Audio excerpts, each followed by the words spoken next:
تست 96 سریع میتونیم حلش کنیم. کدام مورد درسته؟ اگه کای بی یه باز برابر با کای آی یک اسید باشه، مجموع pH محلول آنها برابر 14. بچه وقتی حرف از غلظت هاش مثبت و هاش منفیش نزده ما نمیتونیم ادعایی داشته باشیم. گزینه یک غلطه.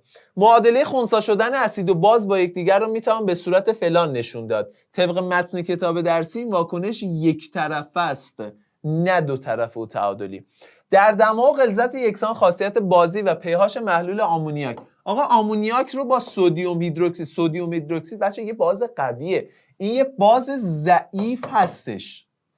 pHش بچه بازها هرچی به سمت 14 pH 14 میریم میگیم بازی تره. این چون باز ضعیفتری هستش در نتیجه pHش کمتر میشه، نه که بیشتر باشه. هم خاصیتش هم pHش باید کمتر باشه نه که بیشتر.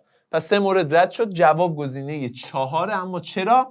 واکنش گاز هیدروژن کلرید با محلول سدیم هیدروکسیده. آقا HCl رو میگه بزن به سدیم هیدروکسید. خب Na که با Cl میاد این ترکیب یونیه میشه NaCl، اون هاش و هاش هم که با هم آب رو تولید میکنن و واکنش هیدروکلوریک اسید دوباره با کی؟ سدیم هیدروژن کربنات NaHCO3 که این دوباره یک Na، اینجا من یه آ جا انداختم، Na با Cl دوباره ترکیب یونی CO2 به علاوه H2O که در هر دو صورت فراورده یونی محلول در آب یعنی نمکه رو ایجاد میکنن که درسته و جواب گزینه 4. برو بریم بعدی.